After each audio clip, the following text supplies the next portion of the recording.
Welcome back to the final part of the absolute most true objective meta tier list ever created for any game. It's this one. There's nothing to argue against. Everything is factual, backed up by science. So why even bother? I'm kidding. No. It's all opinion at the end of the day. So, number 3. Took a couple days to rest my voice because I pretty much blew it out by the end of the second video. We're gonna finish this off. I'm gonna keep just the characters that are in this video on the list. If you want to watch the other videos to see where the other characters go ahead. But I'm just gonna have 5 here. And try and do it a little faster, hopefully keep it under an hour again, although people like it long and rambly, so who knows? Who knows? As always, if you like the content, check out the box below to support the community. Hit the like button, punch the hell out of the subscribe button, RKO the bell. Leave your thoughts below in the comments. Everyone's been very cool and civil so far. Without further ado, I'm gonna try and like jaw jack a bit more, but also you don't want your intro to the video to be too off course. So we're gonna talk about what's going on now. So Bonnie. Bon-chan. Character I had very, very high hopes for. Let's do the kit review. This one's kind of stacked. Hold up. Man, I'd hate to lose this one. Alright. So, Wanderer Bonnie. Searing Strike. Solid. You know, pretty solid overall. More restrictive than Incision, but can also do more damage, but has no res pierce on combo. Solid move. Gets outclassed by a few other things. Firefly. If you want damage out of this character, this is where you find it. Stuff her in the back, chuck bombs, chuck smoke. That's really the simplest and oftentimes the highest value way to play her. Smokescreen. Might be the best move the character has.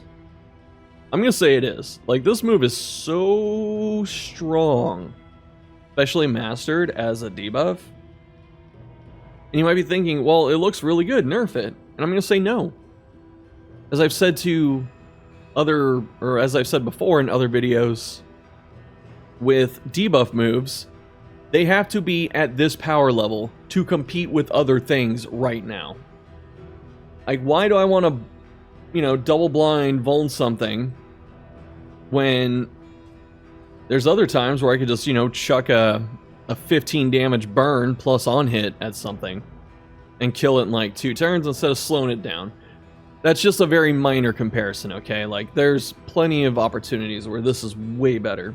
But if you want to go outside of this character, it's like, if I have the option to, you know, do massive damage on a hit over debuffing, why would I do that? Like, if a cultist has 2 1-check power, is he going to hit Vuln Hex, or is he just going to nuke something with Burning Stars? See what I'm getting at? Because usually damage is the easiest way to a victory, and you can say anything you want about control tools, slow playstyles and stuff, but the math is not in your favor. Recovery tools are inherently weaker than enemy damage output, and you still have to do damage to win the game. My point on that one. Yeah, Smokescreen is super good. Usually a really good early mastery just because it comes out to a lot of extra damage, a lot of mitigation with the double blind, and it's just good. I hope they don't nerf it really at all, but maybe they will. Run and Hide, a move that was so good they had to buff it. I'm kidding. It wasn't that good, and then they buffed it. This is a lot better. They get the double stealth, and Mastered removes damage over time. That's pretty good. So really, really solid skill. Hearthlight ignores dodge and stealth, removes stealth, and then upgraded has a random chance of combo and ignores blind on Bonnie and cures blind on the team. It's a lot of stuff happening there. The issue is that unless you are going to the sluice, which is where stealth and dodge is a major issue, then this isn't that usable baseline. Alright, oh, I can ping 4 tokens off people like spiders! Sure. But the way a spider fight goes, usually you focus one down. So it doesn't matter! Like, the other dodges fall off naturally. You just kill those spitters as fast as you can in the back. And then upgraded removes blind. That gives it a lot more usability plus applies combo. But even then, that's still not that good. Because the move goes from like a stealth removal to being a combo lottery and blind cure. And it's not common to have more than maybe 2 people blinded at one time. Is that still good? Kinda. So really, it's like, if you're not in the sluice or if you're not fighting spiders, this is a bit hard to justify. Ransack got some love recently. Really, really nice that it can hit into rank 4. This is some shield breaker level targeting, and that should show you how bad this character used to be. They gave her so many like really good buffs. They basically gave her a shield breaker level move to have her be competitive. So I'm sure this will get some changes later, but yeah, if it could hit rank 1, it'd be puncture almost. Well, you got the pull, but not the guard break. So Cauterize is a bit odd. It's a good move. Bleeds the most common damage over time in the game. It shows up in every region. Shows up in a lot of fights. You know, even like you go to the fetter, like, oh, blight, disease. No, there's bleed. Butchers. Boss baby. Go to the creature den. Bleed on half the freaking enemies. And then even the sprawl. Burn region. No, surprise. Bleed, haha, on the flare. And then tangle. And then shroud. So there's a lot of chances to use this. The mastery point doesn't usually feel justified because 8% most of the time is like 1 HP. Maybe like 2. So, I mean, it's still good, but like, you really only master this if you're floating in mastery points. This is specifically to remove bleeds. And it's kind of a tragedy that it's not better than it currently is. But, I mean, it gets the job done, so I guess I shouldn't rag on it. It's solid. It's good.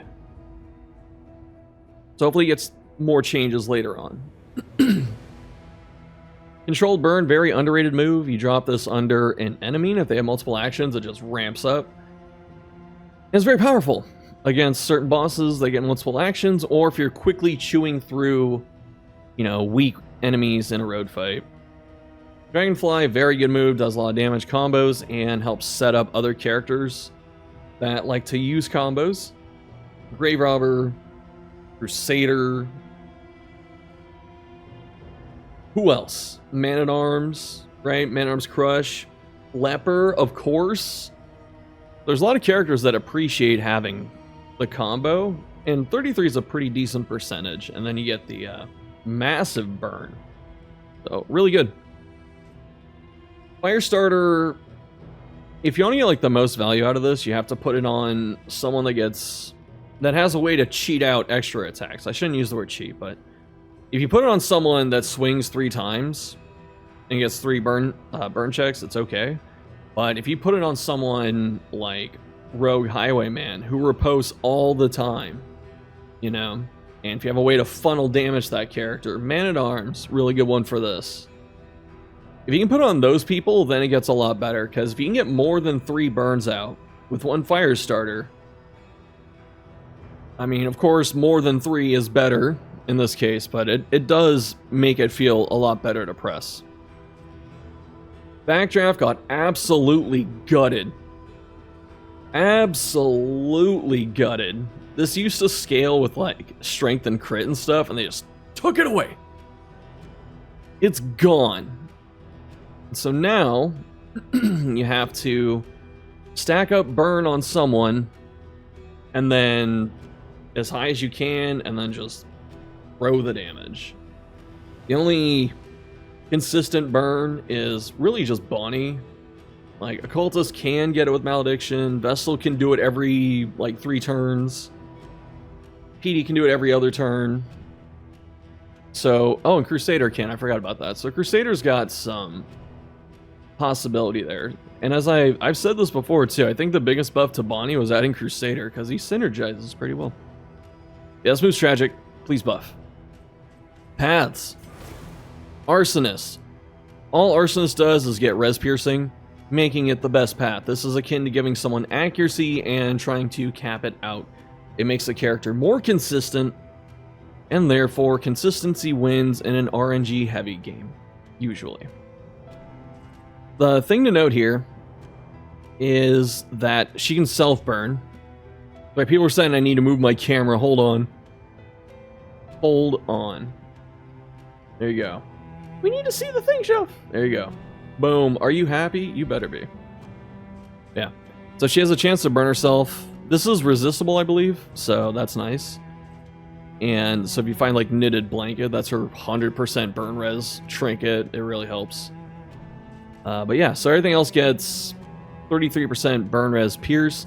The only thing really to talk about here is that even though it says it on controlled burn, it's only on the first hit when you throw it, I believe. And then I'm like 99% certain. And then every hit after that doesn't get it, because it's not Bonnie doing it, it's the token doing it.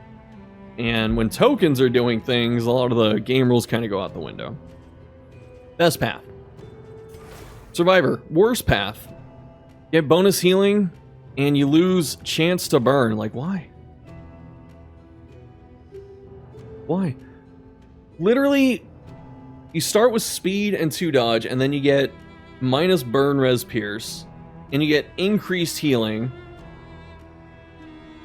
5's kind of good, but like, her heals are so limited. You have to remember too, this was made in a time when she only had Cauterize, and then upgraded Run and Hide gave her regeneration. So this is just really a travesty of a path. There's no... I'm sure it's going to get changed. Like, Reddit does pretty good at spotting what needs work, and usually they have internal data too. So I'm assuming they're going to see that no one runs this that often. So when you have this, get something else. It's too punishing. You lose too much damage for way too situational healing. 2 dodge at the start and like up speed. Who the hell cares? Ironically, control burn a little bit better because the subsequent burns don't get the penalty. Orphan, there's a lot of debate between if this one is better than Arsonist. Always come down to like these two. I think Arsonist is better because of the consistent burn. However, if you can address the consistent burn, like if you get that lantern, laden lantern, whatever it's called, that gives her like 25% burn pierce, or if you get tinderbox, for example, and you can just get through that, or lockjaw even, the cultist trinket. So if you're able to, actually that kind of messes up your smoke screen, so maybe not. Anyway, if you solve the burn res piercing issue somehow, then in terms of damage, like burn damage, this will crush Arsonist. However, as I always like to say, we don't plan on having the right trinkets, the right teammates, the right whatever. Like, when you go down that rabbit hole of, oh, this works in the right team, like, no duh. Everything works better in the right team, you know? You don't try and hit Necrosis when there's no blight characters on the team, for example.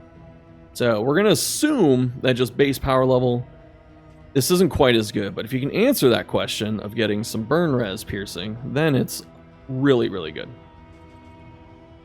The other thing that's pretty cool about it, though, is since Ransack got changed to hit 4, you get 40% damage on Ransack. That's kind of good.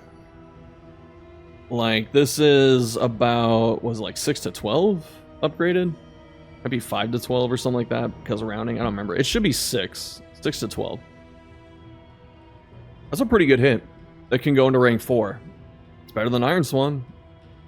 and it keeps her up front. It's really good for a certain act boss that says, please hit rank 4 when I tell you to.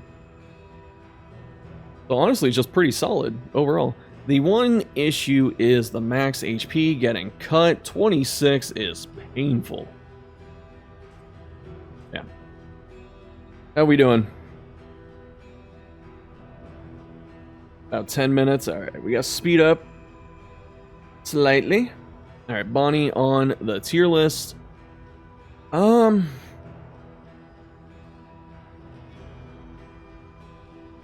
my god. I know. I'm gonna catch heat for this, no pun intended.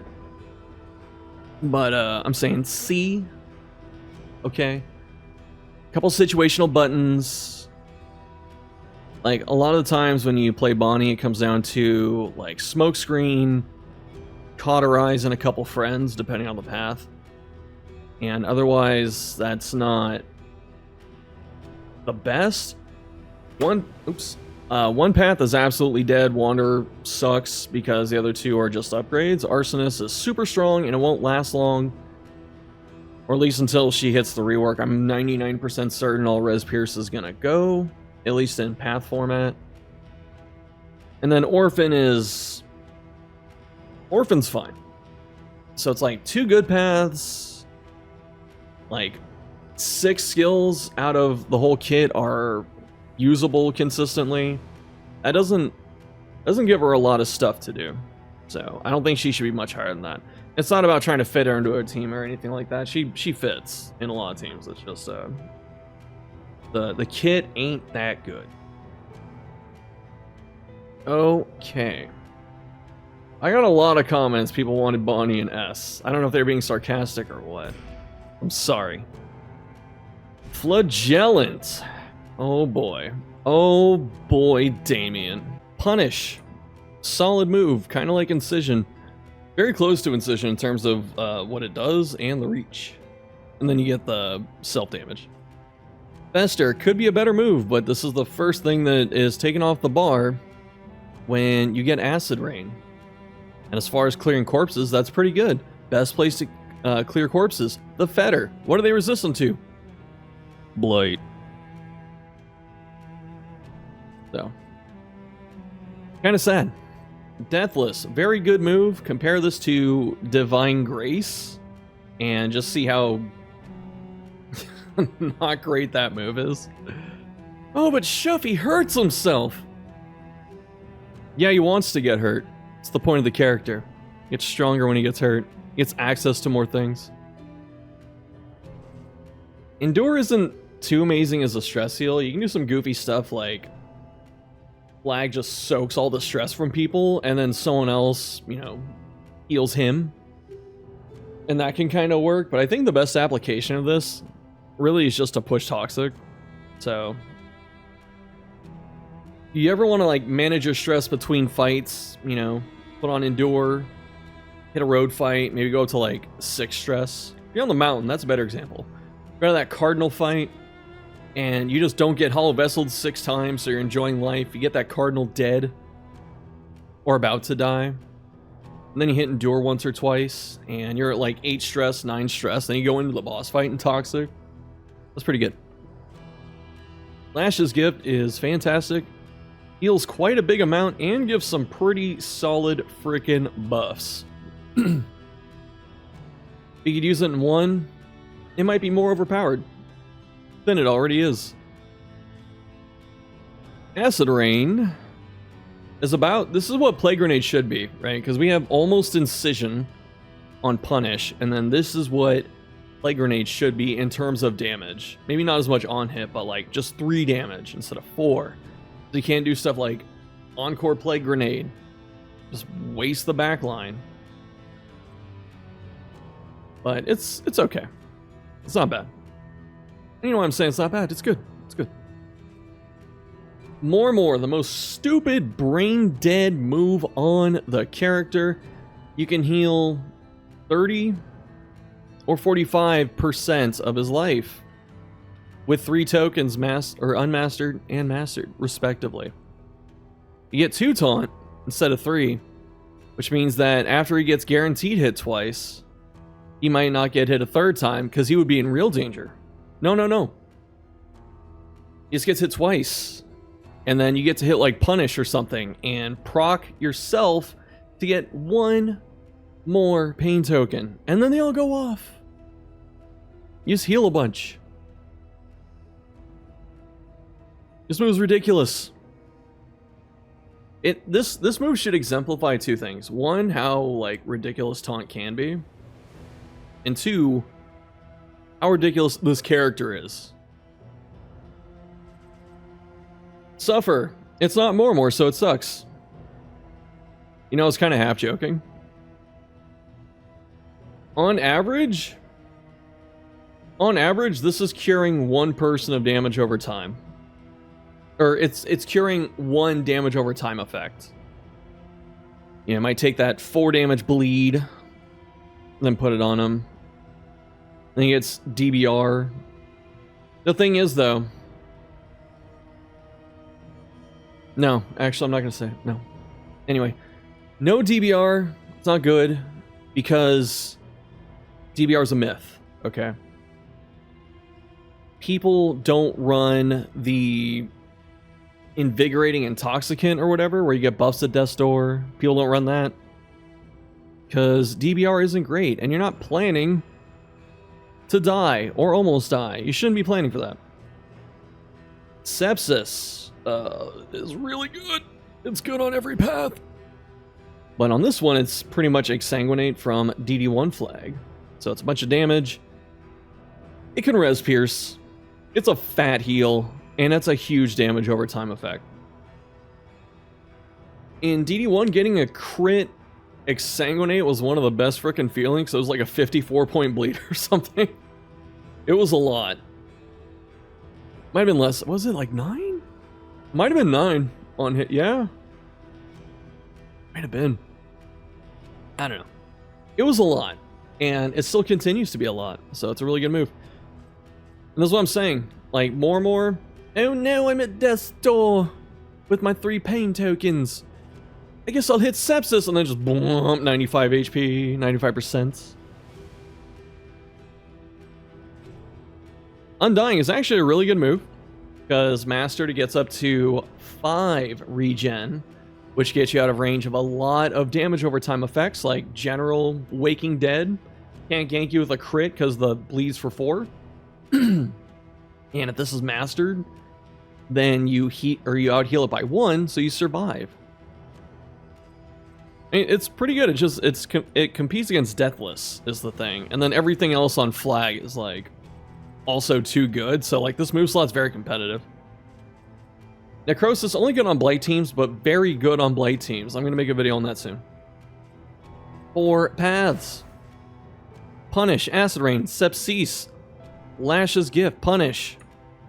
Really good punish on this character. You can knock back 1 or 2, get some okay blights, get some 10% crit on mastery. What? And you combo them.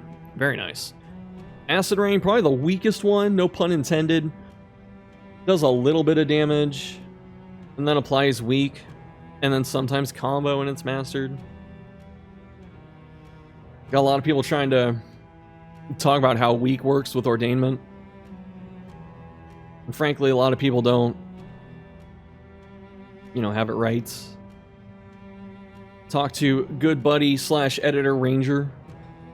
He looked into the code, right? Hackerman style. Looked at the DLLs. Saw how all this works. And it's like we think. Weaken sucks.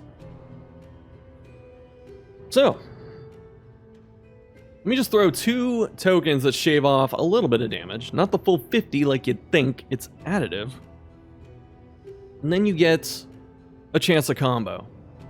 It's still not bad, all things considered. Again, good in the general fight, because you can put Weaken on general. And he's not ordained, so there's less BS to deal with. And then, I was going to go through all of them again. No, not more. Sepsis.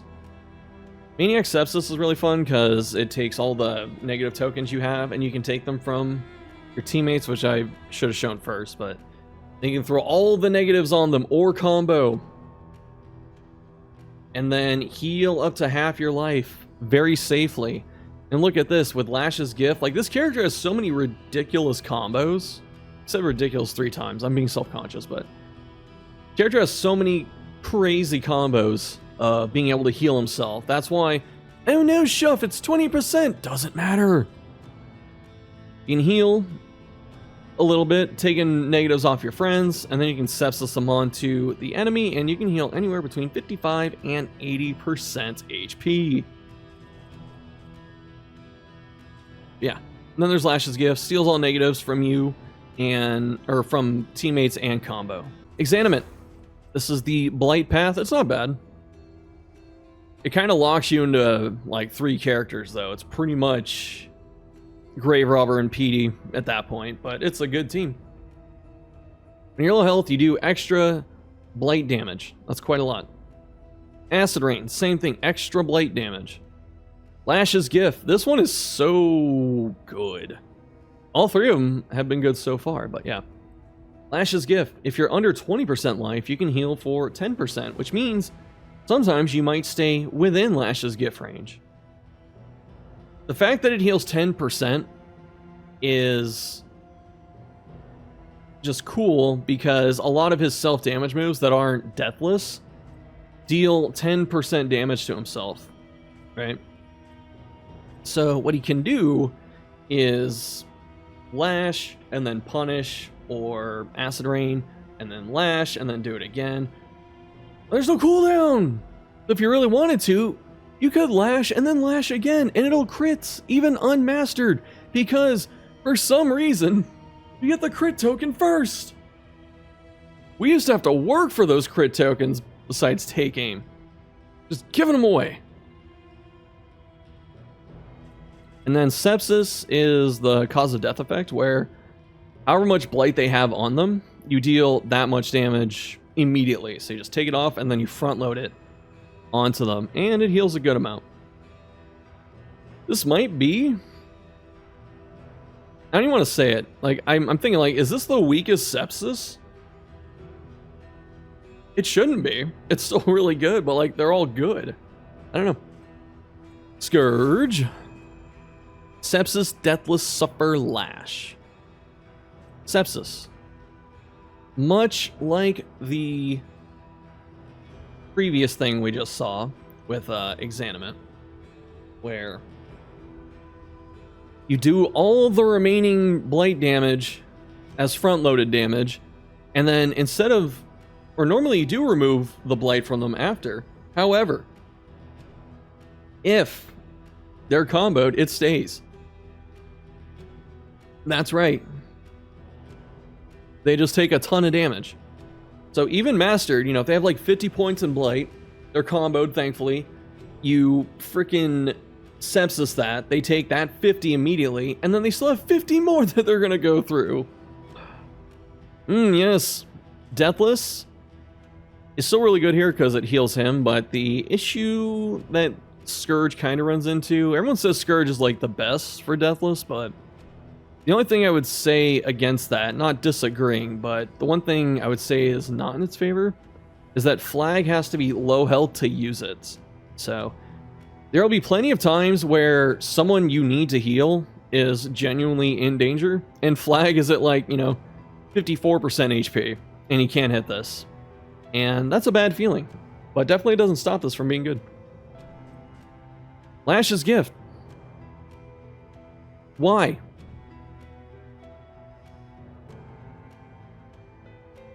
Why? You want him to get hurt, so you can proc Deathless. I don't know. And the thing is, like, his resists aren't even that good, right? He's got 20 bleed, 70 blight, 10 burn. Like, in most cases, wait, this gives him horror. I thought it removed it. No, this sucks. This is so bad. So he gives himself horror. Although Scourge does have the stronger toxic. I forget exactly what it does, but like +1 extra light. I don't remember. I don't know. I always forget. I've had people tell me multiple times. I keep forgetting. Anyway, put horror on yourself. And then remove a damage over time effect. And then get some resistance. So, instead of using medicinal herbs as a free action, you can instead give yourself 3 stress. And then remove a dot type. Suffer. I don't know why this exists compared to like Lash. They're so similar. I mean, obviously one takes from your friends and this one just heals him, but like the thing is, like, you know, you remove it on yourself and you get horror, and then you can get some resistance after. If you upgrade Suffer, it takes it off anyway. It removes it from him. Then you get some DBR, which is bait. And then you see all those damage over time effects. So it's like how these all have 1 cooldown to make sure you like hit more and more in between. He's got some stuff got that 1 turn cooldown, you know. Look at this. Just 1. I hit this, and I put this in. I hit this, and then I hit this. I always just weave in more and more. It just doesn't go away. Alright. Suffice to say, I screwed up the previous take by not hitting record. I don't know why that's happened twice with this series. I really thought I hit it this time. I might have accidentally turned it off, because for some stupid reason, spacebar disables the recording, but I digress. Also, why is Flag going behind?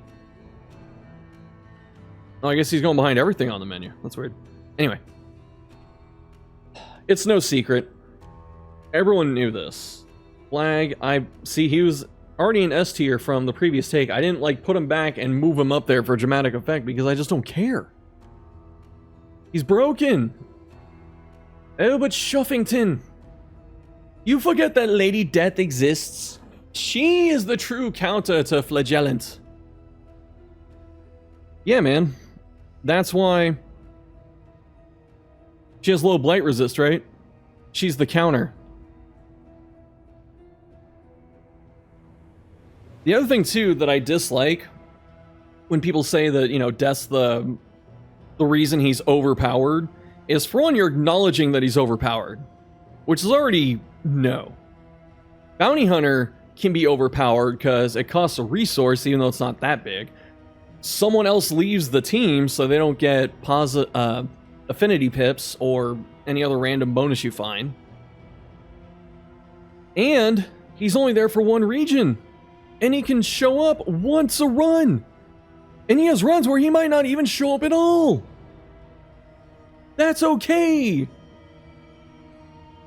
Meanwhile, Flag can go on every team, and unless you're running, was it Beacon that spawns mini bosses more often? Like, you can go runs without seeing Death. Multiple runs, and she only comes from faction fights. The road fights are a bit harder to dodge, but there's barricades and generic fights, so you have more chances to not really deal with it. Or if you have scouting, you can just, you know, run into the armor patch or lose armor or whatever. And if you really care enough and you have some scouting or whatever, you can avoid resistance nodes too. Plus, the other thing is, on the off chance, like, let's say you're forced into a fight that's a faction fight so Death can spawn.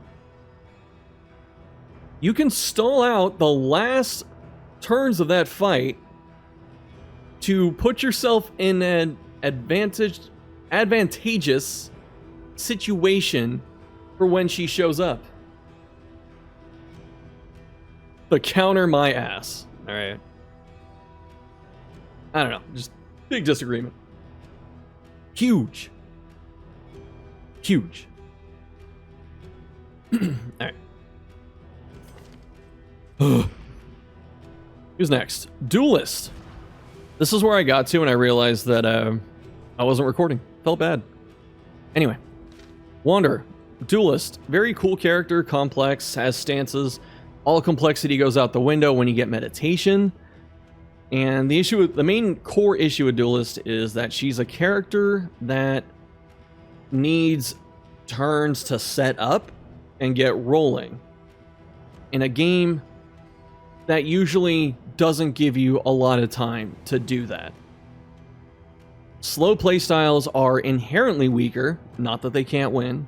They're inherently weaker because enemy speed is a problem, especially when they start getting ordained.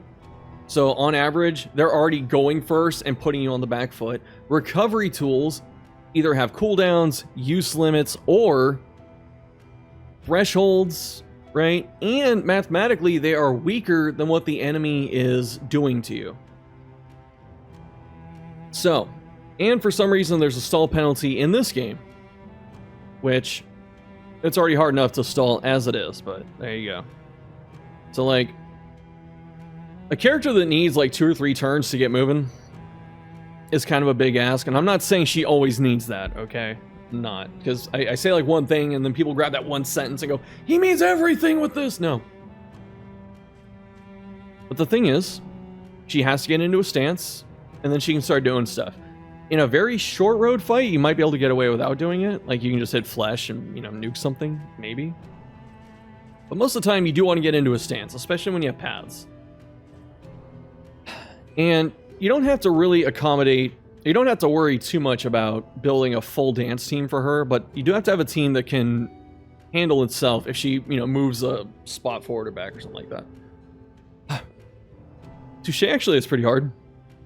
All things considered. Actually, it's consistent because a lot of normal attacks are 4 to 8, and then 5 to 7 is just in the middle a little bit more. And I think they both average like 6 damage anyway, so it's the same, it's just more consistent, which is nice, which makes sense for a fencer. When it's upgraded, you can gain stance. This is a very good tempo play to get stance right away. You know, if you don't want to move, you can't spam Touche, and if you just want to use it to get a stance, you have 2 other buttons for that. Actually, 3, right? 4? There are a lot of buttons for stance. You don't have to do Touche.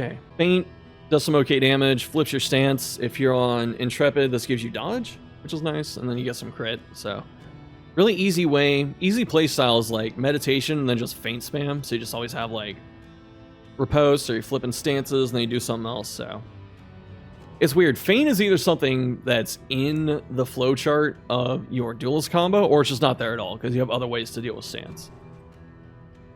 Disengage. The knockback pull thing is cool, but like, why do you have pull 2 when you can't hit rank 4? First of all. Second, I don't have a second.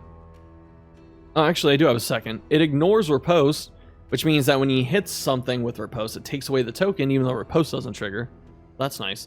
And it's just another source of dodge on a character that is more casino-driven than Intermezzo. Flick is a tough one to rate. Because, like, you ignore tokens, and that's always good. As Execute 1, which is better than nothing, the damage is kinda ass. Oh, never mind. Yeah, this isn't that good.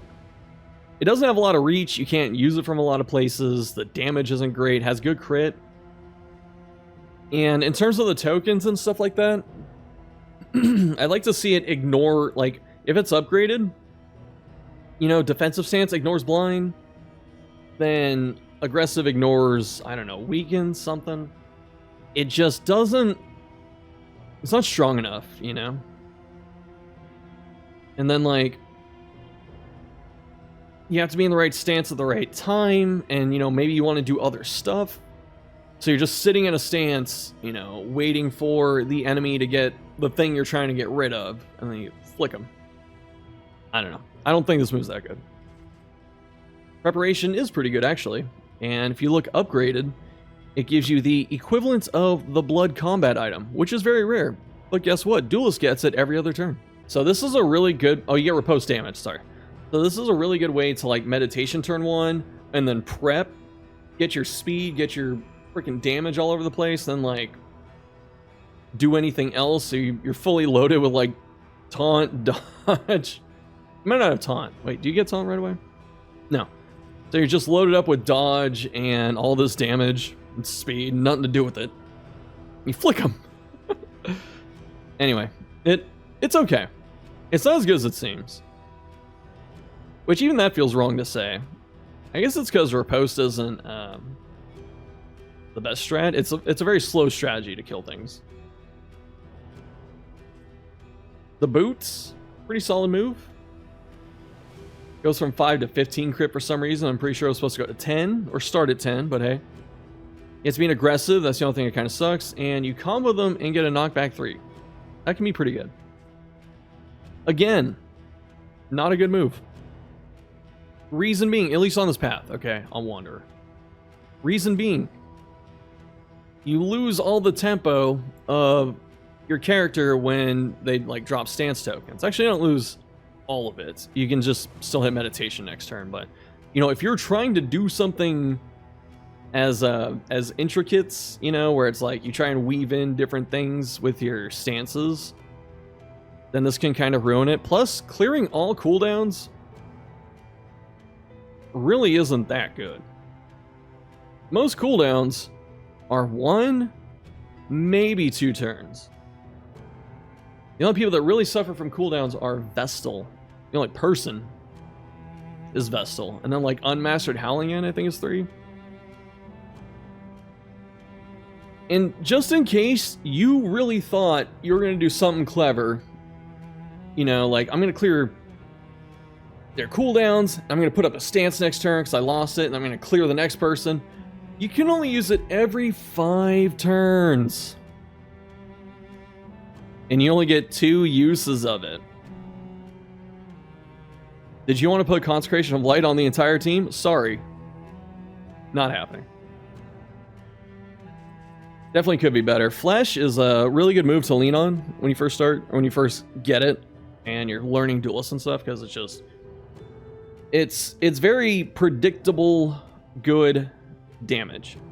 You know, and if you're already in aggressive when you hit it, which you can prep and then flesh, and if this is mastered, you know, that's just a ton of bonus damage, crits. Should you get crit first? No, strength. Then you get speed and stuff, and can really just set her up.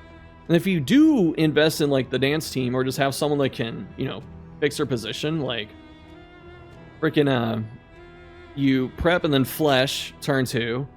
And then Man-at-Arms goes after you, and he ramparts back into 1. Then you can flesh again.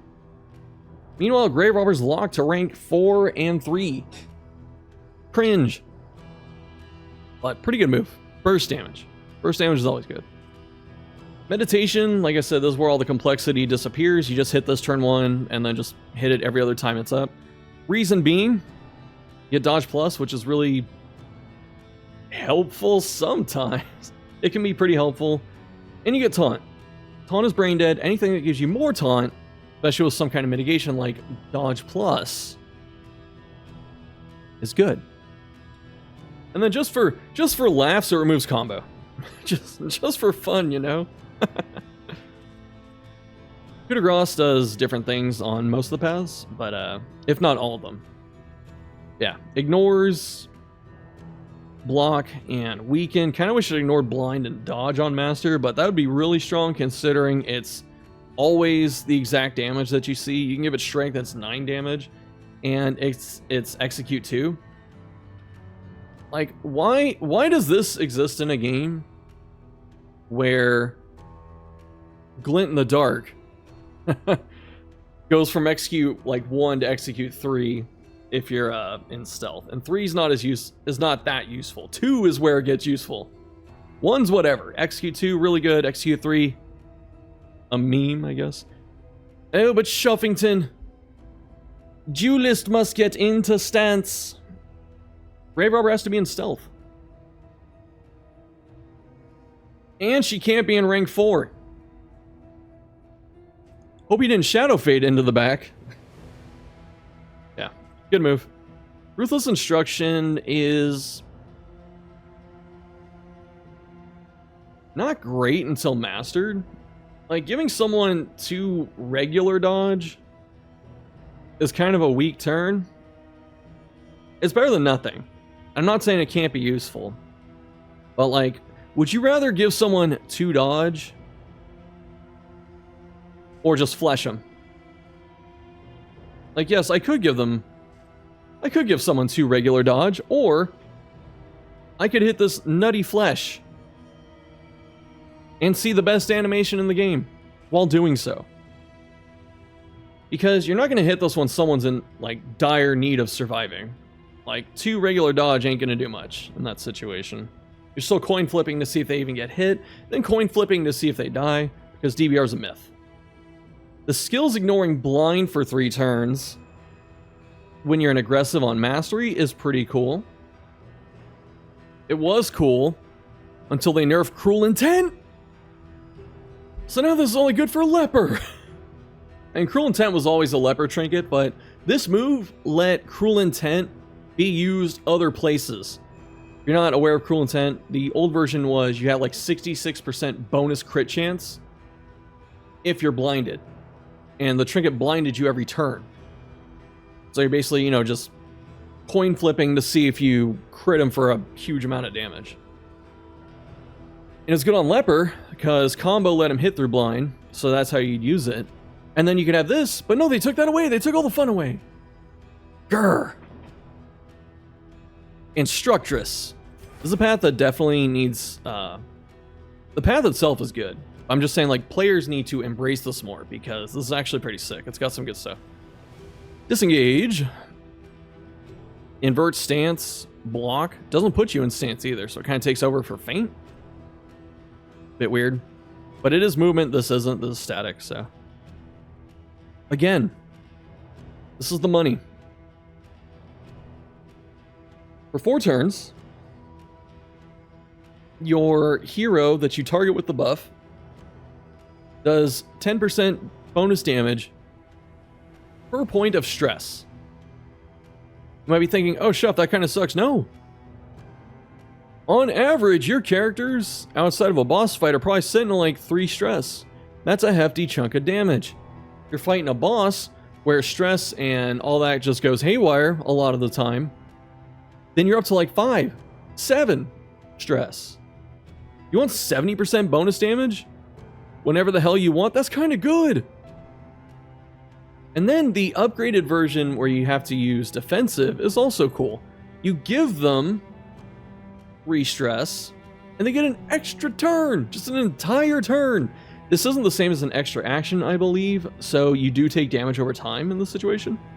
But your cooldowns also go down, which I don't know if that happens on extra actions anymore. Anyway. 3 stress, extra turn, not bad. And hey, if they still have that 3 stress later, when 3 turns go by, you can buff them. Pretty good. Ruthless. But you can also just kind of alternate. Not quite alternate, but, you know.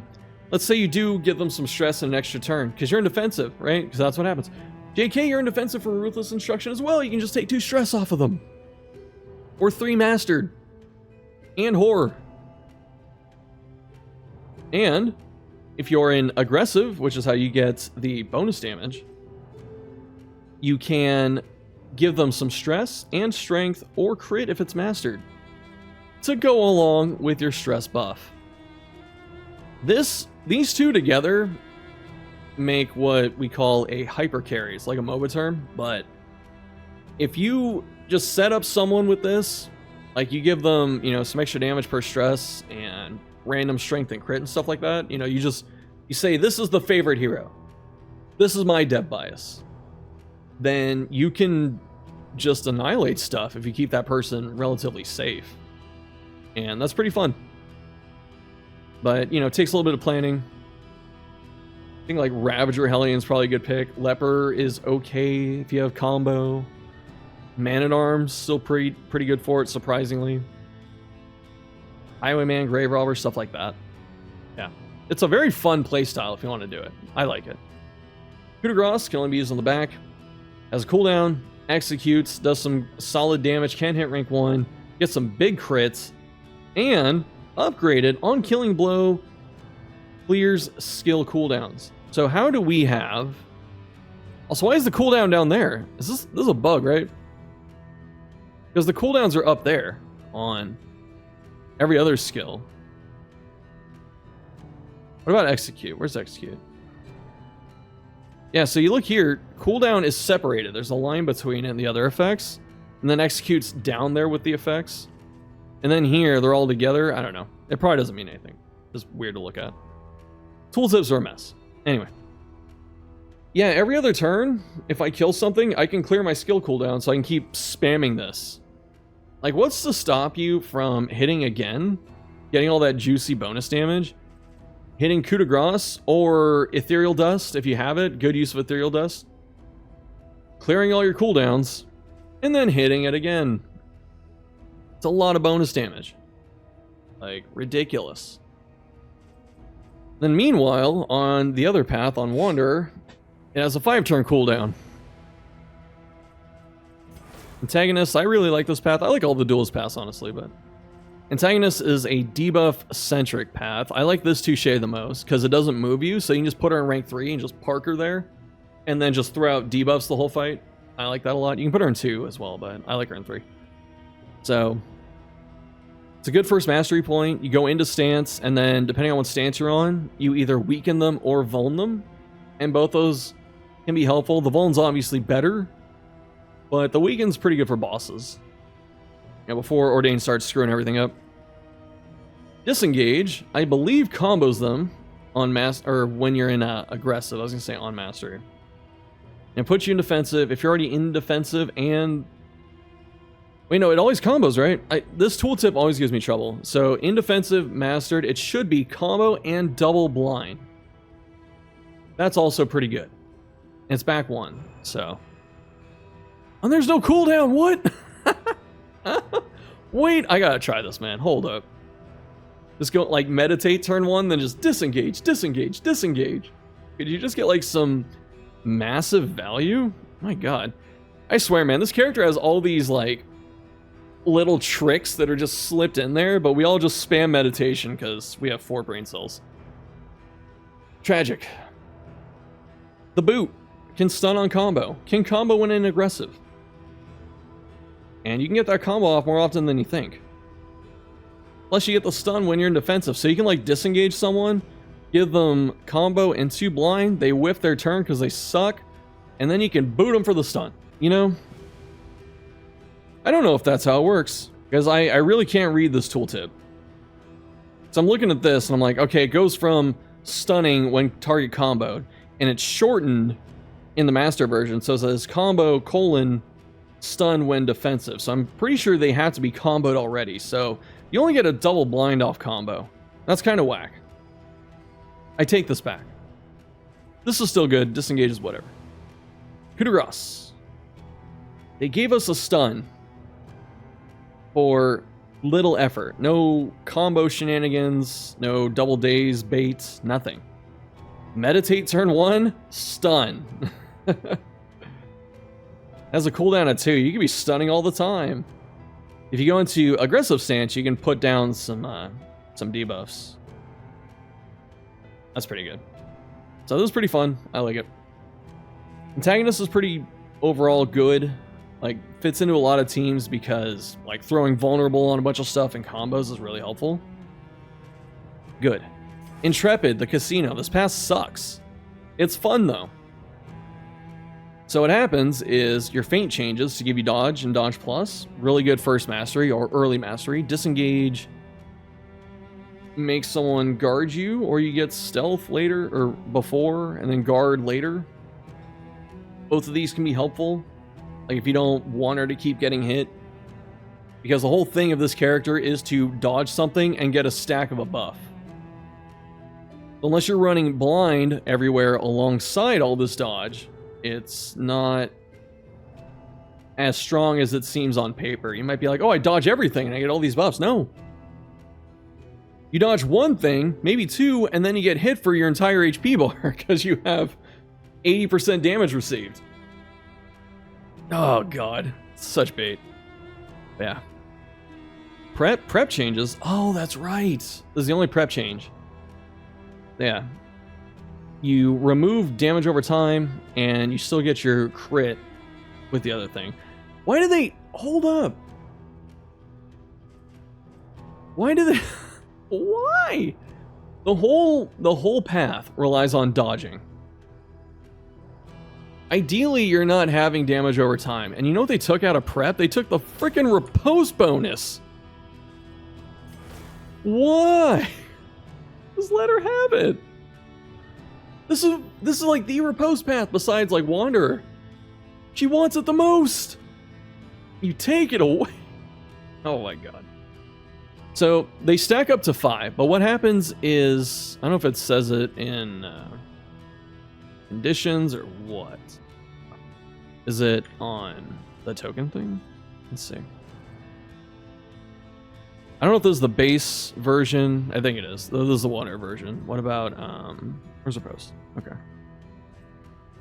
I can't find it in writing here, but what ends up happening is, I believe if you're in aggressive and you dodge, you get 20% bonus damage, like permanently, until you get hit, but you also have 40% damage received. And then when you get hit, everything goes away. And that stacks up to 5 times. So you can have double damage or 200% damage received. And then I think in defensive, it's you get like 5% crit per stack, and then you lose damage over time resist, which is much easier to deal with. And I've talked to people, you know, before about the repose stuff. Not the repose, but like the intrepid buffs, and I go, you know, the one that lowers dot res is fine, because you get a little bit of crit. The dot res penalty isn't too drastic, I think, and then also like dot res is something that stops mattering after like 1 or 2 hits, depending on how strong it is, because Ordainment has penetration, and then you have heroes just don't get good resists most of the time. She has 40 with an altar buff. She starts at 30. But like, you know, if you lose 10 or 20 right away, it's not going to matter. It just doesn't. So ideally you dodge it as well. And that's okay. That one's okay. But like, I've talked to people about the other one where you take 40% damage. Like, you dodge 1 attack, you have vulnerable. She is already pretty fragile, you know. She has a memory for 3 extra, so she actually has 28 life. You dodge once, she might die to the next hit, or she might death store to the next hit. Especially if you dodge twice, because that's 80% damage taken. I've asked people, like, should this change? And they go, no! That's just, it's way too harsh for such a little outcome. And I see the other logic here, like, what you're supposed to do, ideally, which I'm assuming is the intent of the path, is you dodge a couple times, get your stacks up, and then like go into stealth, or have someone guard you because it's mastered, or you play like Man-at-Arms, a cover tank. Ray can guard, I think, on a path, Templar. Bounty Hunter guards, Vestal guards, so there's a couple guards you can throw at this and keep it. And that's like your best bet. Get like 2 stacks of something, like 2 stacks of the damage stack, and then start guarding them or go into stealth, and then, you know, try and keep that damage as long as possible. But you don't even get to frickin' get the bonus for post damage. It's tragic. Path is not good. Alright. That means Duelist is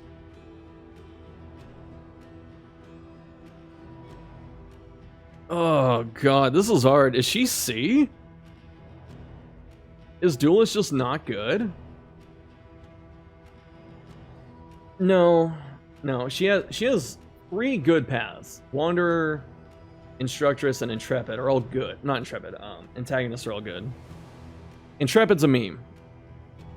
Jester has a meme path called Mezzo, and I put him in A. So I'm gonna put Duelist in B. She's evasive. She's slippery. She can do some really good damage. It just takes her a couple turns to get there, which is why her trinkets that automatically put her in her stance on turn 1 are so good, because it just shaves off the first turn from the whole rotation, and you're already moving. That's a lot easier most of the time. Said I wanted a shorter video, and here it is, about to be the longest one.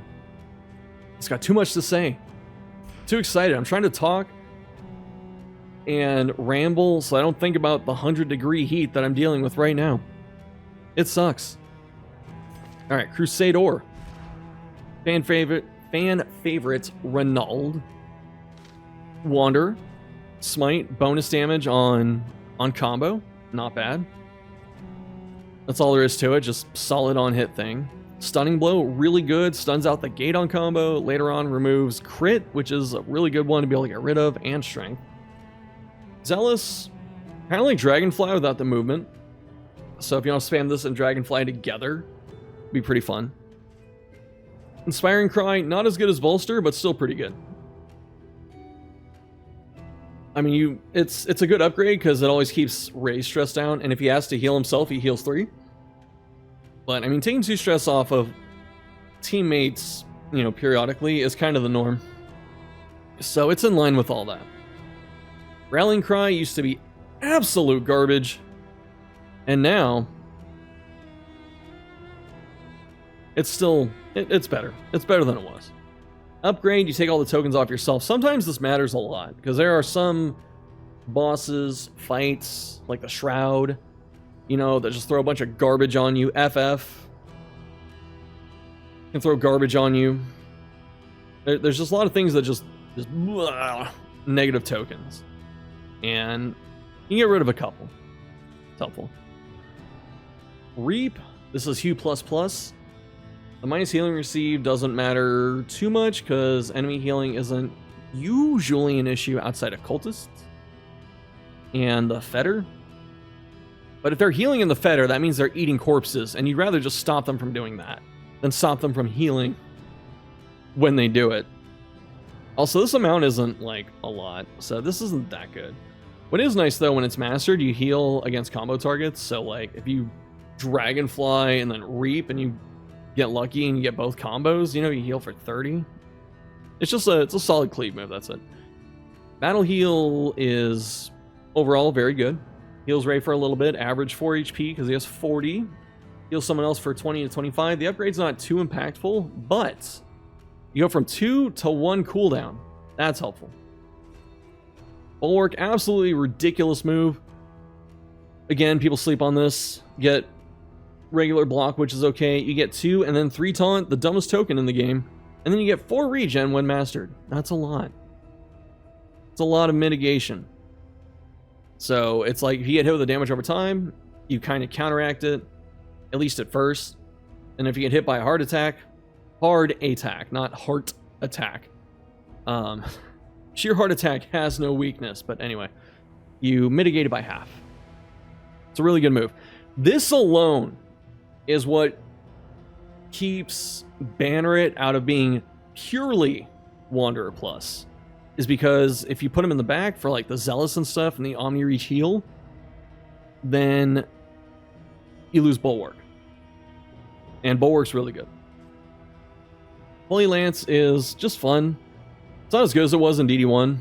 In DD1, it was like a monstrous damage move. Like, if this was in DD1 stats, it would do probably like 7 to 15 or something like that. His base damage in DD1 was like 10 to 19, but the stats were way higher in that game. So, you know, this still does some pretty good damage, and it didn't burn before too, so it's got some utility. And the random combo. No chance of combo, just combo. It's a pretty good move. He's slow as hell too, so it really enables dance teams, which is nice. Radiance, not really that good. I just really haven't found a reason to use it. Just overall not that strong. I mean, this one's okay because you get the burn res piercing and the healing if you're gonna do something like Holy Lance, but I think it doesn't change, does it, for each path? I don't know. I don't think so. It's not that good. Tenacity, target double block is kind of whatever. Mastered though, he gets block and debuff res, and the target gets double block and debuff res. That's kind of nice. Aggressor, worst path. Doesn't actually specialize in doing extra damage like you might think. It has this thing where it executes on burning targets and it heals stress. So that's kind of how he's managing himself. So Smite gets changed. You know, if they're burning already, Execute 1 does nothing. And if they're burning, Execute 2 is still good, because Execute 2 is good compared to 1. I keep saying it. But even then, you know, if he doesn't execute them, you might just clean it up next turn. So I don't know, it's not that good. Reap, same thing. Reap is actually pretty solid. Because if you do get the kill, and it's execute on burning targets, but if you do pick up a kill, he gets strength. So that's actually pretty nice. So you can just like reap, get strength, reap, get another strength if you kill something. And just keep going down the line like that. It's not bad. Or you can like reap into a smite. So fun stuff there. Tenacity. Oh yeah, this is too many hoops. This is like a Vestal tooltip. Melee skills heal 15% on target with burn for 4 turns, or 20. And then you also get 20% debuff resistance. His base is 20. I guess 20 is a decent amount, but yeah, like if you're gonna go reap spam, this is where you pretty much have to go. So it's like tenacity. But even then, like, he's so slow that like Runaway's gonna dragonfly already for you. Or Searing Strike or something. Like someone's gonna get the burn on first because he's going after. You don't have time to press this. It's still, I guess it's okay if you press it, but it just doesn't seem that good. Very bad pass, sadly. Templar, Smite, heal stress. So this is the aggressor thing without needing to kill something. It just eats your combo. So you just heal stress, very simple. Rallying Cry. This is a guard, which is really nice. The healing receive buff is cool. Transferring regen when the target is low life or copying it when mastered is pretty tough to pull off consistently because 33% is not a good amount. Like you have to have regen. You have to have enough to make it even worthwhile. And then you guard them and then you try and heal them with that. So it's not bad. It's definitely, it's better to have it than not have it. It's just, in order of usefulness, I would say it's like left to right. So order of usefulness, the guard is the most useful. The healing received is pretty useful. The transferring is also useful, but it's pretty hard to pull that off. Like I said, consistently. Tenacity gives himself block and healing received. Crusader kind of runs into the same issue as Duelist, where he wants to spend a lot of turns setting up buffs and getting effects that his slow ass won't even get to utilize fully by the time the fight's over because he's so slow. I guess you could do it on a boss, but like bosses have mechanics that you might have to deal with and stuff too. It just, too many hoops. Too many hoops to go through in a lot of cases. Banneret, everyone calls this Wanderer Plus for good reason. It's almost Wanderer Plus, as I said before, so you get all the good stuff from Wanderer, like bonus damage on combo for Smite. Still keep your really good stunning blow, a lot of your other tools. Zealous becomes a backline cleave, so he's supposed to be in the back. Battle Heal becomes Omni Reach, but it doesn't heal him, and you get extra uses, so that's pretty nice. And the threshold's 50, which I don't know if it's always 50, is it? I'm sure it is, right? But still pretty good. Like, again, compare this to Divine Grace, especially pre-nerf. I can just heal 30% whenever the hell I want to. Or I can jump through a bunch of hoops to heal 40 if they're lower, and then 50 also when they're at a third. I don't know. I think it's funny that Red Hook put in, Vestal a while back, and then alongside Vestal, they after her, released an amazing healer, put out another solid healer. We want healing to be limited. Ah, yes. And Rallying Cry, I like this one a lot. I bit my tongue, but I like this one a lot. It just doesn't... It's not as good as it could be. Like, I wish it would give you, like, double immobilize. Just either... It could... I don't know. I guess it would have to give you something on the upgrade, too. Double immobilize with a cooldown, too, is pretty strong. So I don't think it should be that. Because we're trying to avoid old general trophy that immobilize your team the entire fight. But it's like, since we're so worried about going back to an ability that can do that, we make the ability much weaker by comparison, to the point where it's not that good. It's not worth a spot on the bar. Unless you fight like Librarian and you can predict categorize, then you hit this, and then you feel like a god. But yeah. So as I was saying, the reason this isn't quite Wanderer Plus is because you do get the Omni Heal, but you lose Bulwark. So if you want to put him in the back to use Zealous and get this, you don't get this. And if you're going to put him up front, because you have the same smite and you get Bulwark, then you have the heal, why not just run Wanderer anyway? You know, you get access to more things. Or like, you still get your Zealous back if you want to use that. Tenacity is really good. I forgot. Yeah, it does get changed. I forgot about Tenacity. This one's really cool.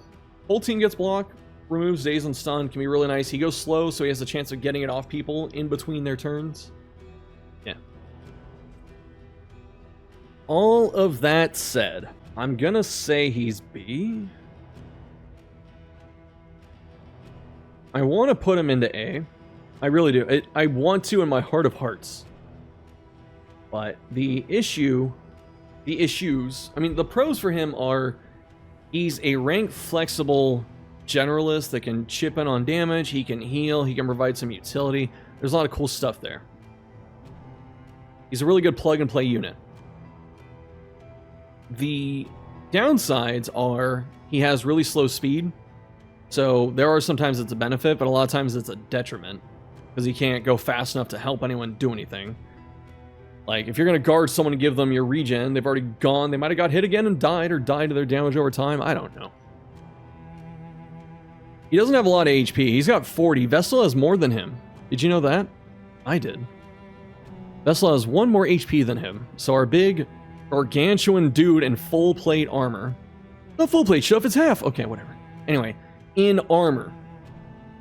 Less durable than Vestal, who also has armor, admittedly, but less than him. I get why, though, right? Because he has so much mitigation, like healing, block, and stuff like that, that you can't give him a ton of life. Sure, I understand. It's just, it's funny to look at, is all. But the other thing, too, is, like, a lot of his buttons suck, because they're either too situational, or the requirements are just too whack, you know? Like, Rallying Cry on pretty much any path is not good besides Templar. Radiance is a meme. It's the same on every path, so it's just a freaking meme. Half the tenacities aren't that good. Yeah, half of the tenacities aren't good. Well, only one of them, it's aggressors, but he has a lot of weird skills that just never get used, and you have no reason to. And it always just defaults to Battle Heal, Inspiring Cry, and then like a couple of attacks, and like Bulwark or whatever. He also can't do everything by himself. You look at it and you go, oh, he does some okay damage. He's got stress heal, he's got a heal, he's flexible, I can put him wherever. The issue is that it's too demanding on him because he can't do all of it every single turn. So you could heal one person, and then guess what? Next turn, might be in danger again. You can stress heal someone, then he doesn't have it up. Or you can misplay it very easily, like you hit Holy Lance because you go for some damage, and then you're not ready to deal with a crit or whatever. It's just, there's a lot of things that kind of keep him out of being like really busted. And that's okay. Right? I had someone in one of the other comment sections that was like, I don't want everyone to be stuffed into A tier. Because then what's the point? It's like, well, the point is just for one, discussion. 2, a game that has solid balance is going to have what we call a bell curve, right? A lot of you know what a bell curve is. But a bell curve is like, most of the people hit the curve, right? So it's like, whatever's happening is working for the majority of people. If the game balance is good, a lot of people are in the bell curve. And then you talk about the ones on the outside, you know, the fringe cases, the ones that are too weak or too strong. If I have like 3 characters in each tier, which I did once before, it doesn't show good game design or good balance because everyone's all over the place, you know? Yeah. So Ray is in B. Make a case for A, but I'm gonna leave him in B. I think I say that the most in these tier lists. Could make a case for this better or worse placement, but I'm gonna leave him here. Alright, the final one. And yes, I held this till last on purpose. Vestal. Okay. Girl went through a heavy rework, and we have to go through all of it now. So, Hand of Light, no longer a meme. Does some okay damage. Actually, not great damage, but you get tokens. You give other people tokens. The nice part is you can fire it out of rank 3. I'm pretty sure this was Legacy from DD1, where I think Hand of Light was only usable in 1 and 2. And so it's like, just because it happened in DD1 doesn't mean it should happen in 2. So I'm glad they expanded this. Giving someone strength is pretty nice too. You put her in rank 1, you can force it to the person behind you, I believe, every time. Illumination. Target days, that's a small change she got, I believe, but it's actually helpful.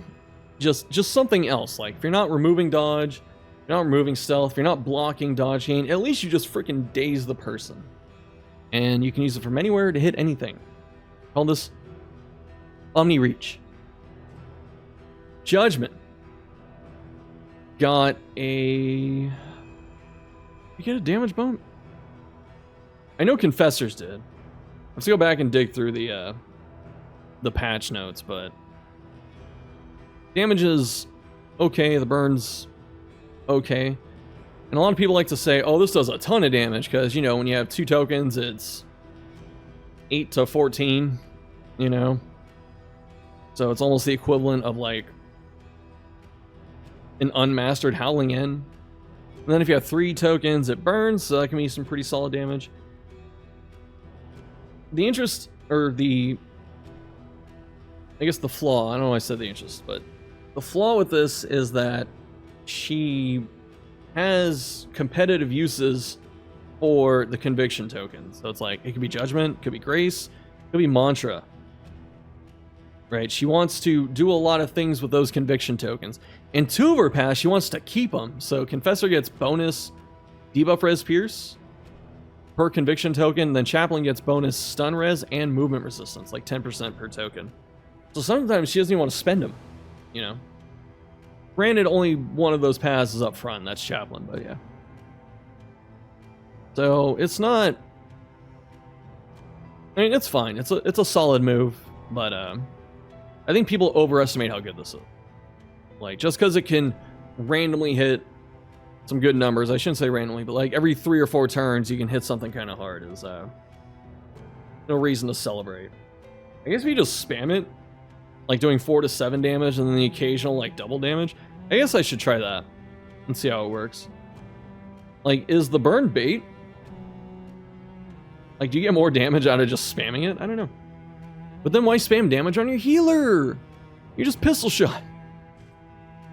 Divine Grace desperately needed the threshold increase. Up to 33% still isn't great. But, like, we'll take it, you know? It's fine. The other thing, too, is I always talk about this move has a soft cooldown. What that means is even though the move's not on cooldown, you're still not using it because you're waiting for something, right? So, compared to Battle Heal, which you can use under half, instead of 33, right? It does 20 and 30 on Banneret with Omni Reach. Up front, it's 20 and 25 and heals Ray on Mastery. So it's some pretty good effective healing. Again, higher threshold, 50% much easier to deal with. And then if you want to save up your conviction tokens to, you know, kind of boost it up, means you can't spend them on Judgment or Mantra if you're going to run that. But, yeah, you spend them there. Good luck trying to save them for, you know, buffs or whatever. It doesn't feel worth a lot of the time. Like, I don't understand why it has a 2-turn cooldown. Like, what is wrong with being able to spam this, you know? Like, a 1-turn, maybe. Like, would it break the game? I don't know. But yeah. So it can heal up to 40, which is okay. It can heal up to 50 mastered. And then it can crit a little bit harder. I don't know what the base crit is for heals. I want to say 10. In DD1, single target heal was 12. But I don't know if they're going to use that this time. I feel like they just use 5s and 10s. But yeah. So, I mean, if you have 3 conviction and someone's dying, this will save their ass. So it's pretty good there. The other strength of Vessel, she's pretty good in prolonged fights like bosses, because a lot of her cooldowns come back and she can keep using them and stuff like that. But yeah, Grace, much better than it was, and I guess we'll take that. Guess I shouldn't complain. Fortitude, Consecration, this puts a marker on their spot and they get either dodge or block every turn, then upgrade its dodge plus or block plus. This is pretty strong. The game is so offensive oriented that this is not usually taken over Consecration of Lights, unless you're doing Seraph and you grab both. But it's not bad. It's definitely helpful, especially in a starting kit. It's pretty good. Administration's one of the best moves this character has. Just overall really nice. Get a cooldown of 1, so it's not as good as like Battlefield Medicine, which can heal people, but also that only has 3 charges. They can keep using this. And you get resistance on top. That's pretty helpful. This is a really solid move, honestly. And I'm glad that it got buffed for Chaplain specifically. Mace Bash. If you're not up front, you're not running this. The token ignoring thing, like, would you rather have that first, or would you rather have double damage first?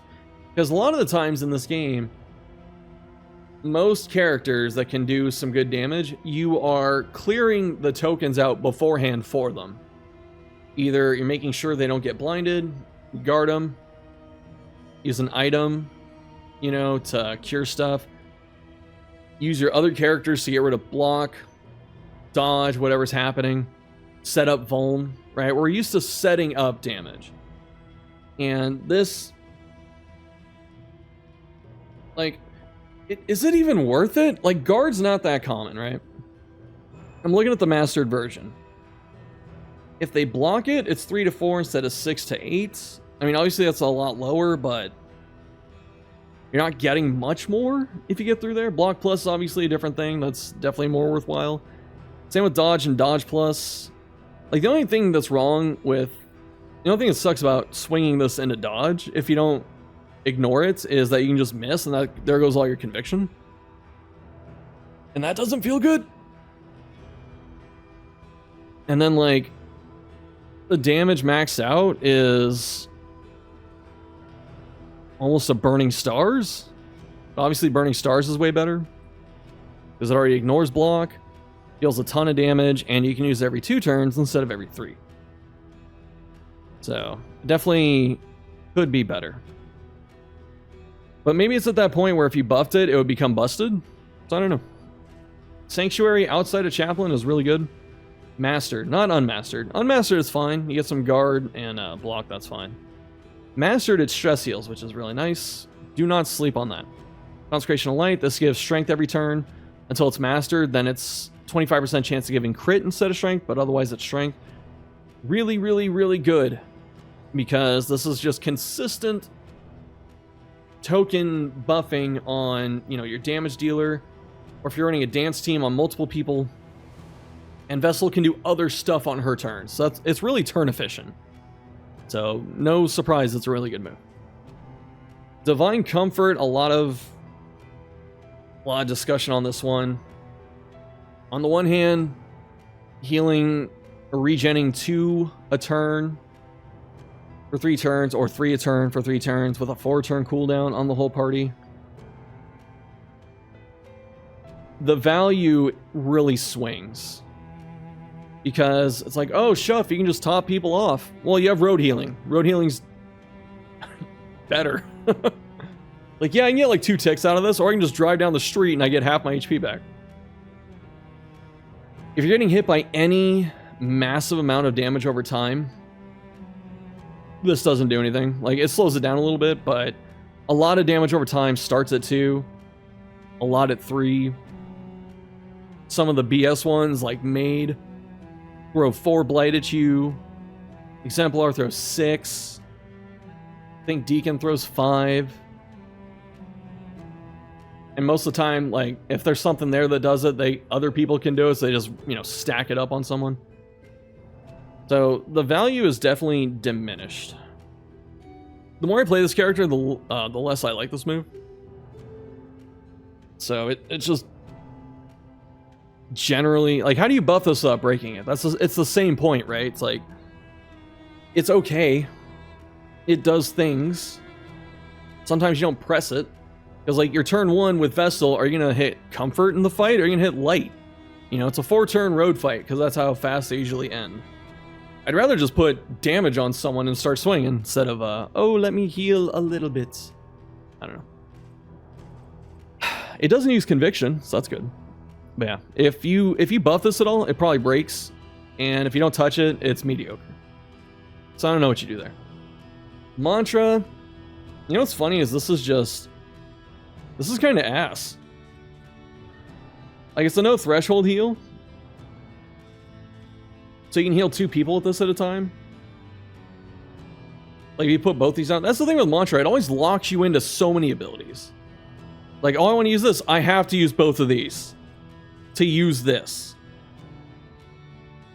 You could run 1 and heal that person.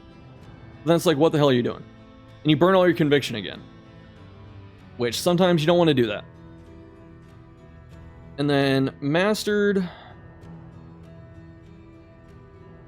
When it says requires consecration, I don't know if it removes it. I think it does. I can't remember. There's been so many mantra changes lately. I'm pretty sure it removes it though. But yeah. At 3 conviction, you trigger the effect. That's pretty nice. So you get like 1 last token out of it. Even then though, like, let's say it stays on the ground. That's okay. You know, so you just keep getting value out of the consecrations. Like, they're not that busted. You know, where not removing them is a crime. And removing them isn't the end of the world. So, I don't know. But this is 30% healing on 2 people, potentially. With requirements. Now we go into the reworked paths. Seraph didn't get touched, I believe. It just gets the Wanderer buffs, so it kind of helps it there. Confessor got a lot of changes. Chaplain got a few changes as well. As for the winners between these, I'm not quite sure. Haven't really thought about a path tier list. Hand of Light, throw it out in the middle. Confessor specializes in like debuffs and stuff, so that's why her conviction gives her debuff pen. But yeah.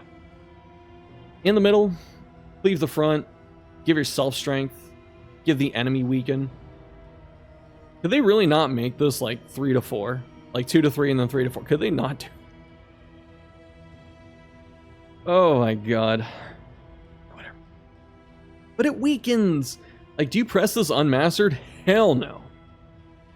I guess like the best use of this is to set up either a big bash or a big judgment. I don't know. Get to mitigate a little bit with weaken, but I'm not going to talk about weaken again. Okay. This is a really good illumination though, because it removes positive tokens. This is really good to get rid of certain things that are very hard to get rid of because there's no inverse, like riposte and crits. And to a lesser extent, speed, even though you can daze it, but who the hell's dazing that, you know? How many of you knew that daze counters speed? How many? It doesn't happen often. And then Judgment. Judgment went from like, you know, to definitely a glow up. So like, the only thing that sucks here is that even though you can use Hand of Light out of 2, the fact that Judgment is usable from 3 and 4 kind of locks you into 3 and 4 with this. Or specifically 3 if you're going to run Hand of Light.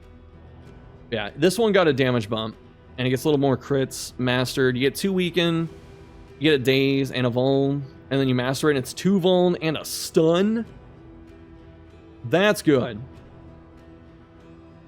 And I know there's some like chatter when this came out. They're like, oh, what if it's just overpowered? She has a stun. Yeah, man, every like 3 or 4 turns, she can stun one thing. In a game where enemy stun resist on average is pretty good, and Impervious exists. You get the debuffs on top of it. So like stunning and 2 vuln is really good. Plus damage. So together it's good. The stun itself is cool. Like bosses are stun immune half the time. It's just not a big deal, honestly. The other thing too is, again, you're spending your conviction, which she wants that for debuff chance. You're going to spend it here, which is a good use of it. But you don't get to charge up your grace, and you can't use mantra. Like this has consequences. I don't think people realize that. Like, everyone just assumes, oh, I always have 3 conviction when I hit this. Yeah, but you miss out on other things you might need. And that's an issue. So yeah. Let's see. Handle Light, Illumination, we looked at Judgment, then Mantra. I'm really glad they kept this as like token removal, because this is something we didn't have a lot of before. We just had Indiscriminate Science and like inverse tokens. But now we're starting to get a bit more. Like Raynal can remove some tokens. Vestal can remove them with this and PD, and I'm sure there's something I'm forgetting. Oh, Maniac Flag can just throw them onto enemies, right? So having more ways to interact with them is really good. You also don't need Consecration, which is really nice. So if they have a negative token, you can just heal them for 10 with like nothing else happening. You have 2 Conviction, you can take some tokens off, so that's really helpful. Doesn't have any specifications, so it's like blind, stun, bone, just random stuff like that. Remove it's pretty nice. The three Conviction for an extra tiny amount healed, I think that's a meme, honestly. Like, yeah, of course it's okay. Like, more healing is better than no healing. But like 10% and then 5 with mastery is kind of whatever. You're really looking at the middle. The remove negative tokens. That is really good. I really wish these are kind of swapped. Like, I don't think being able to knock off negative tokens alone, like you do nothing else unless you have Conviction, and you have a 3-turn cooldown. I don't think that that's necessarily that overpowered. I know people will disagree, and that's fine. That is one I'm flexible on. So if people disagree, that's okay. But yeah, I'm still happy with it. I'm just being greedy at that point. Chaplain, my favorite path. Got some love. So she gets Conviction normally when she gets hit, but now she gets an extra one sometimes when crit, 60% chance. Hand of Light. Kind of like the Wanderer version. Instead of giving your friend strength, you give them block. Not as good. But this is a defense-oriented path. So I get it. Okay, like, not really even okay damage. Like, with the strength, sure. Then it's okay damage. And then, what is it? You get the block too, so it's all helpful. Can hit rank 3, which is nice. Then we have Sanctuary. This is like a huge... There's actually kind of a nerf to Sanctuary, because it's like... It's basically Defender, which Defender's already a good move, but you're giving up the ability to heal stress. And stress healing is really nice to have. You can make a lot of teams work in this game. You can do no healing, you can do, like... Just all kinds of stuff work. No stress healing is like the hardest to pull off, because it does get pretty stupid sometimes. And losing another stress healer isn't exactly fun, but just gotta use someone else at that point. Actually goes pretty good with Man-at-Arms, looking at the mantra, because that bottom part, if they are guarded, then they also get the effect, so you can like put... Because it always hits her. And then whoever else has guard. So if you have a second person guarding, so she can guard, you know, someone, the Man-at-Arms guards the other person, you can heal 3 people with this. That's good. But we'll talk about that in a sec. Ministrations, you get to use it up front. Subtle change, but really all she needed. So now she's pretty okay up front. She has access to healing, she can ministrations, just mantra. She got a lot better up front. But yeah. Mantra, give up all your cool tokens to get some bonus effects, but one thing I really dislike about this is guarded heroes only get half of this, Like, I get that it's a stress heal with no threshold, so that could be really good. I don't know. I really wish it wasn't half. Because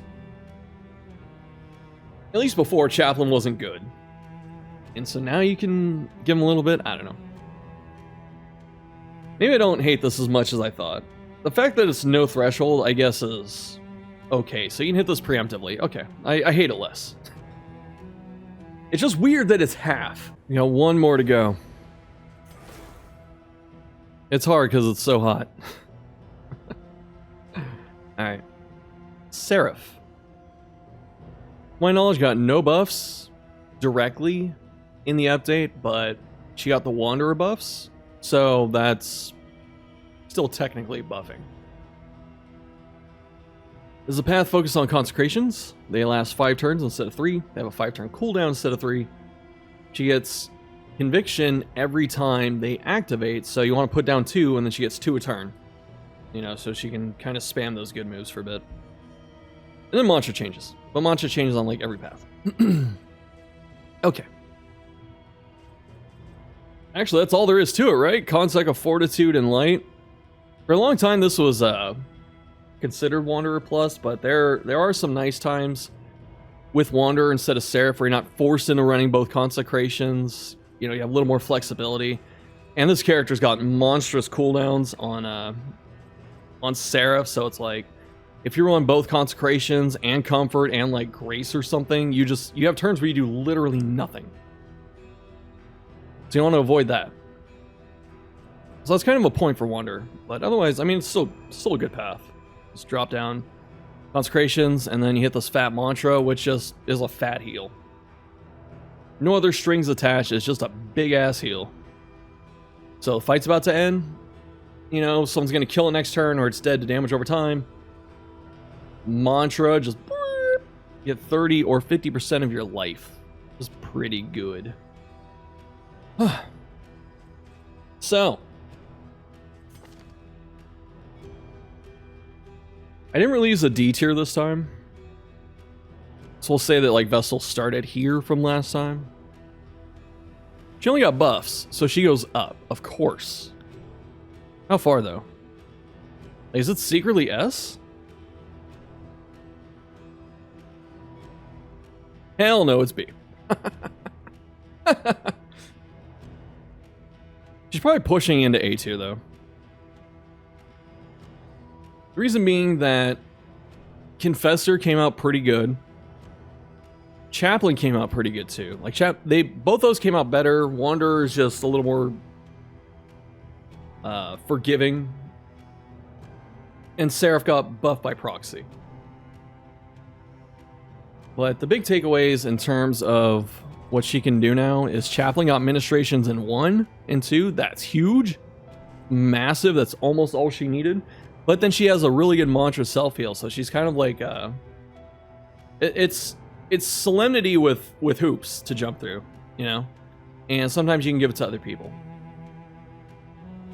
And she can ramp up conviction pretty fast. Plus his mantra's only got 2-turn cooldown, which I think the rest of them are similar.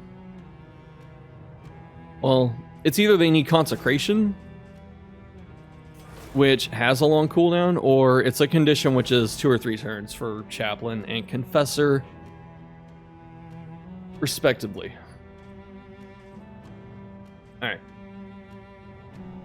Man, I'm thinking about it. Confessor Judgment is massive. That's a lot of stuff. It got the damage boost and a lot of tokens. And it's a stun.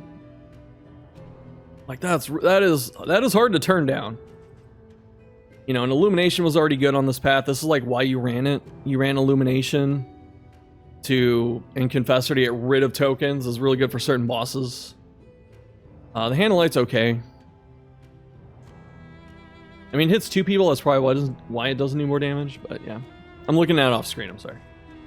I'm just like double checking. What did Chaplain get? Yeah, it was just ministrations mostly. And then the grace threshold. I'm gonna be honest, the grace threshold thing is nice. It's not really like No, it's cool. It's not like it doesn't change the entire character, if you get what I'm saying. It's just she's more consistent, which is nice. But yeah, I mean, I'm really having the most trouble with this as I look at the list. I guess I need to stop thinking about it. This video is already long as hell. I'm gonna leave her there.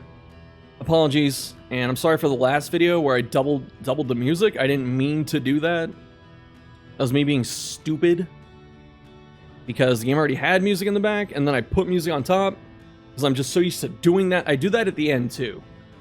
Like, whenever I make videos and I put music in it, I'll do the entire video, and then I come back into the end, I just slap music in there, because that's the easiest time.